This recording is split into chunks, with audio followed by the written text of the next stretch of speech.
আপনারা সকলে কোরআনের উপর বিশ্বাস করেন কি করেন না বলেন তো দেখি। কোরআনের উপরে বিশ্বাস করেন প্রথম থেকে শেষ পর্যন্ত, না মাঝে মাঝে কিছু বিশ্বাস করেন মাঝে মাঝে করেন না? কথা বুঝেন, বুঝে উত্তর দিয়েন। কোরআন শরীফের প্রথম থেকে শেষ পর্যন্ত সবটাকে যদি বিশ্বাস করেন তাহলে সবটাকেই মানতে হবে। আর যদি কিছু বিশ্বাস করেন কিছু বিশ্বাস করেন না তাহলে আপনি এখনো মুসলমানে হতে পারেন নাই। আপনি সেজদা দিতে দিতে কপালে দাগ ফেলে দেন, হজ করতে করতে সমস্ত সম্পদ ব্যয় করে দেন, রোজা রাখতে রাখতে আপনি এরকম সয়েম হয়ে যান, যা কিছু করেন কোরআনের সবটার উপর ঈমান না আনার কারণে আপনি এখনো বেঈমান। কোরআনের প্রথম থেকে শেষ পর্যন্ত প্রত্যেকটা বিষয়ের উপর ঈমান আনার নাম মুসলমান। আল্লাযীনা ইউমিনুনা বিল গায়ব, গায়বের উপর ঈমান আনার নাম হলো মুসলমান। তুমি নামাজের উপর ঈমান এনেছ, আর যদি তুমি নামাজ না পড়ো তাহলে তুমি ফাসিক, তুমি কাফের হবে না। আর কিন্তু যদি তুমি নামাজ পড়ো না আবার নামাজকে অস্বীকার করো তাহলে তুমি সরাসরি কাফের। নামাজ পড়ে না সে সরাসরি ফাসিক, আর যে নামাজকে অস্বীকার করে সে সরাসরি কাফের। সরাসরি কি? ঠিক কোরআন শরীফের প্রথম থেকে শেষ পর্যন্ত যা আছে সবগুলি মানার নাম ঈমান। মানার নাম কি? ঈমান। আর কিছু মানি কিছু মানি না, এটার নাম ঈমান না, এটা বেঈমান। এটা কি? অন্য সব আয়াত মানে। যখন কোরআনের রাজনীতির আয়াত আসে হুজুরে রাজনীতি করে, হুজুরে কি করে? রাজনীতি করে। গোলামের ফুতুই দেহস না নবীজি সাল্লাল্লাহু আলাইহি সাল্লাম কত বছর রাষ্ট্র চালাইছে? আবু বকর রাদিয়াল্লাহু তাআলা আনহু কত বছর রাষ্ট্র চালাইছে? হযরত ওমর রাদিয়াল্লাহু তাআলা আনহু রাষ্ট্র চালাইছে, হযরত ওসমান রাদিয়াল্লাহু তাআলা আনহু রাষ্ট্র চালাইছেন, হযরত আলী রাদিয়াল্লাহু তাআলা আনহু রাষ্ট্র চালাইছেন। ওদের রাষ্ট্রনীতি আজকে আমাদের রাজনীতি থেকে বিদায় নেওয়ার কারণে আমাদের রাজনীতিবিদরা হয়ে উঠেছে বস্ত বড় চোর, ডাকাত আর বাটপার। যদি ওদের রাজনীতি আমাদের রাজনীতির ভিতরে থাকতো, যদি ওদের আদর্শ আমাদের রাজনীতিবিদদের আদর্শের ভিতরে থাকতো তাহলে ক্ষমতাচ্যুত হওয়ার কারণে পালাইতে হতো না, জনগণের সামনে বুক টান দিয়ে থাকতে পারতো। কথা ঠিক না বেঠিক? এই জন্য ভাই দোস্ত বুজুর্গ, আমাদের রাজনীতির ভিতরে নবীজির আদর্শ বাস্তবায়ন করা দরকার। আমাদের রাজনীতির ভিতরে সাহাবায়ে কেরামের আদর্শ বাস্তবায়ন করা দরকার। যদি আমাদের রাজনীতির ভিতরে সাহাবায়ে কেরামের আদর্শ বাস্তবায়ন হয় তাহলে আমাদের রাজনীতি হয়ে যাবে ইবাদত। নামাজ যেরকম ইবাদত, রাজনীতি হবে ইবাদত, ব্যবসা বাণিজ্য হবে ইবাদত, সমাজনীতি হবে ইবাদত। আমাদের ধর্ম একমাত্র এমন একটা ধর্ম সব কিছুর সমাধান এটার ভিতরে আছে। অন্য কোন ধর্মের ভিতরে সব কিছুর সমাধান নাই। পৃথিবীর যত ধর্ম আছে কোন ধর্মের ভিতরে এটা নাই রাষ্ট্র কেমনে চালাইবে, কোন ধর্মের ভিতরে এটা নাই ব্যবসা বাণিজ্য কিভাবে করবে, এই সমস্ত কিছু নাই। কিছু পূজা পার্বণ এগুলি নিয়ে তাদের ধর্ম শেষ। কিন্তু মুসলমান ধর্ম হলো কমপ্লিট লাইফ, সারা জীবনের সব কিছুর সমাধান কোরআনের মধ্যে আছে। এখন কেউ যদি কোরআনকে রাজনীতি থেকে বাদ দিতে চায় তাহলে সে কোরআনকে অর্ধাঙ্গ বা পুঙ্গ বানায় ফেলে। এই জন্য ভাই দোস্ত বুজুর্গ, কোরআনের কতটুকু মানেন প্রথম থেকে শেষ পর্যন্ত পুরাটা না অর্ধেক, এটার সিদ্ধান্ত এখন নিতে হবে। ভাই দোস্ত বুজুর্গ, এখন মিউ মিউ করার কোনো সময় নেই। কিছুদিন আগেও দেখা গেছে কিছু উলামায়ে কেরাম কোন ক্ষমতাসীনদের ভয়ে মিউ মিউ করেছে, আর এখন মনে হয় যেন তাদের জেহাদি জজবা এমন, স্টেজে উঠলে কোনো একটা দলের বিরুদ্ধে বলাকে বাহাদুরি মনে করে। কি বলেন? অথচ আমরা বলি মূর্তি পূজা যেমন হারাম, মূর্তি তৈরি করা হারাম, মূর্তি ব্যবসা করা হারাম, মূর্তিকে সম্মান করা হারাম, মূর্তি বা ছবি ফটোকে সম্মান করা হারাম। এমনি ভাবে কোন দলের নেতার ছবি মূল্যায়ন করা, ওইটাকে মূর্তি বানায় সম্মান করা, এটা যেরকম হারাম, সারা পৃথিবীর যত কালী মূর্তি আছে, দুর্গা মূর্তি আছে, ওগুলিকেও পূজা করা তেমনই হারাম। এখন যদি মনে করেন এক সময় শেখ মুজিবুর রহমানের মূর্তি জায়গায় জায়গায় ছিল, আপনারা সবাই তখন শিরিক বলেছেন। কিছুদিন পরে যদি অন্য কোন নেতা ক্ষমতায় আসে, তারা যদি মূর্তি বানায়, তখন যদি আপনি মূর্তির বিরুদ্ধে কথা না বলেন তাহলে বোঝা যাবে আপনি আল্লাহর জন্য কথা বলেন নাই, কোন দলের দালালি করে কথা বলেছেন।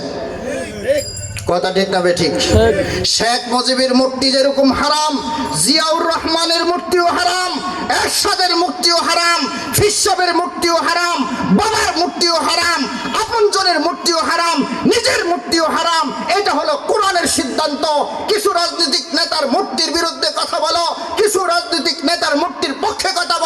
তুমি মস্ত বড় শয়তানের দালাল।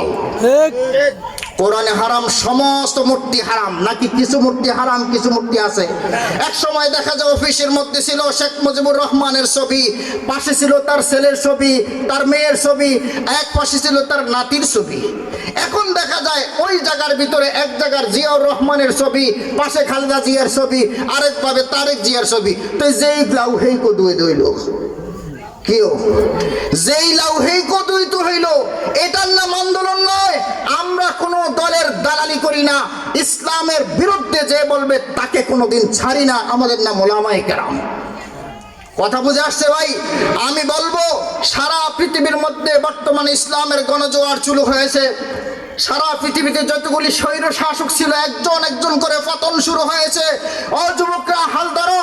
নবীজি সাল্লাল্লাহু আলাইহি সাল্লাম বলেছেন, আমার মনে চায় ইসলাম কায়েম করতে গিয়ে আমি জিহাদ করে শাহাদাত বরণ করি, আর আমি শহীদ হয়ে যাই, আবার শাহাদাত বরণ করি, আবার শহীদ হয়ে যাই, আবার শাহাদাত বরণ করি, আবার আমি জীবিত হয়ে যাই।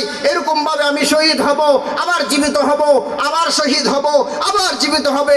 নবীজি সাল্লাল্লাহু আলাইহি সাল্লাম তিনবার তামান্না করেছেন। হাদিসের মধ্যে নবীজি সাল্লাল্লাহু আলাইহি সাল্লাম বলেন, আমার উম্মতের কেউ যদি আল্লাহর রাস্তায় জীবন দেওয়ার জন্য সব সময় প্রস্তুত না থাকে সে মুসলমান না। কথা বুঝে আসছে? এই হাদিসটা আপনারা জানেন কিনা?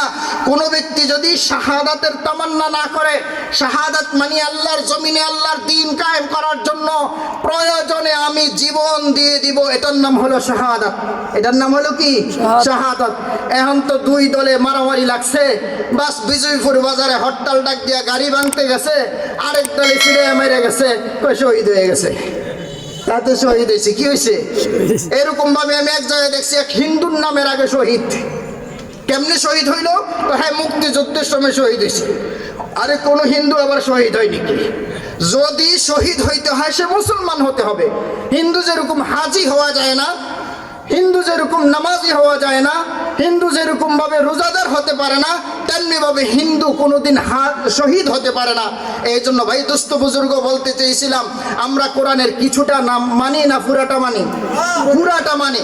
কোরআনের রাজনীতি থাকলে সেটাও মানি, কোরআনে জিহাদের কথা থাকলে সেটাও মানি, কোরআনে হজের কথা আছে সেটা মানি, কোরআনে রোজার কথা আছে সেটা মানি, কোরআনে নামাজের কথা আছে সবটা মানি। এই জন্য আমি ইমানদার। আর যদি কিছু মানি কিছু মানি না, তাহলে আমি এখনো বেঈমান। আপনারা যারা যারা আছেন বলেন তো দেখি, আমি যদি এখন কুকুরের গোশত খাওয়াই আপনারা খাবেন? কেউ যদি শুয়োরের গোশত আইনা দেয় খাবেন? যদি কয় কেউ হারাম জিনিস এনে দেয় খাবেন? কেন খাবেন না? কুত্তার গোশত হারাম, কেন খাবেন না বলেন? কুত্তার গোশত হারাম। শুয়োরের গোশত কেন খাবেন না বলেন? শুয়োরের গোশত হারাম। একমত?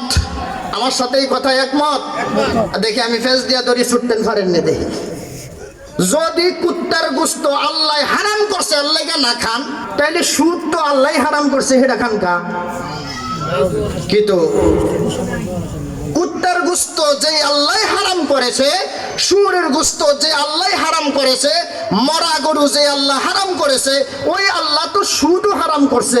তাইলে আপনি সুদটা মজা মজা করে খান, কুত্তার গোশত সামনে দিলে কোন আল্লাহ হারাম? কি বলেন? শুয়োরের গোশত সামনে দিলে কোন হারাম? অথচ কুত্তার গোশত শুয়োরের গোশত খাওয়ার চেয়ে জঘন্য হারাম হলো সুদ খাওয়া। জঘন্য হারাম হলো কি খাওয়া? সুদ খাওয়া। তাহলে বোঝা গেল আমি আল্লাহর কথা মানি না, সুদ কুত্তা সারি নাই। আমি আল্লাহর কথা মানি না, শুয়োর সারি নাই। আমি অভ্যস্ততার কারণে, অভ্যাসের কারণে ছাড়ছি। ছোটবেলা থেকে আব্বা আম্মা খাওয়াই নাই, এই জন্য খাই না। ছোটবেলা থেকে আব্বা আম্মা খাওয়াই অভ্যাস করে নাই, এই জন্য খাই না। ভাই দোস্ত বুজুর্গ, কথা এটাই, কোরআন মানব প্রথম থেকে শেষ পর্যন্ত পুরোটা। আল্লাহ তাআলা আমাদের সকলকে প্রত্যেকটা বিষয়ে উলামায়ে কেরামের পরামর্শ নিয়ে কোন কাজটা কোন সময় কোরআন ভিত্তিক, আমি যখন বিয়ের সময় হবে আমি উলামায়ে কেরামের ধারস্থ হব, আমি ব্যবসা করব উলামায়ে কেরামের ধারস্থ হব, রাজনীতি করব উলামায়ে কেরামের ধারস্থ হব। যখন যেটা করব কোরআনের সিদ্ধান্ত অনুযায়ী আমি নিজের জীবনকে পরিচালিত করব। এটাই হলো মুসলমানের নীতি হওয়া উচিত। আল্লাহ তাআলা আমাদের সকলকে প্রতিটা বিষয় বুঝার, আমল করার তৌফিক দান করে। ওয়া আখিরু দাওয়ানা আলহামদুলিল্লাহি রাব্বিল আলামিন।